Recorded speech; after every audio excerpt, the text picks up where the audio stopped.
British intelligence is tracking more than 50 jihadis, reported to be planning more than 20 terror attacks against the United Kingdom.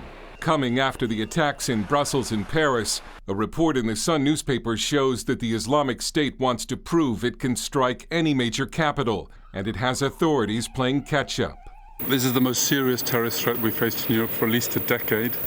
And even in the last 6 months, I think, we're faced by a determined new strategy by Islamic State to take the fight to Europe, to our streets, with a more aggressive form of international terrorism. Even though counterterrorism officials have been tracking potential terror suspects, it's now clear that they've underestimated the size and scope of the terror network.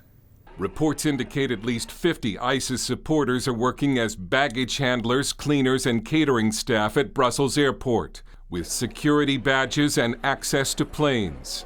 Airport police say they warned about this before the attack. We are working with a fragmented picture of this dispersed network of terrorists. At least 5,000 European nationals that we think have been radicalized by IS have gone to Syria and Iraq, some of whom have come back. Very difficult to monitor all of them all of the time. Very difficult to identify always who the real terrorists are. And the terror threat is taking a new toll on France. One report says a lot of the wealthy are leaving.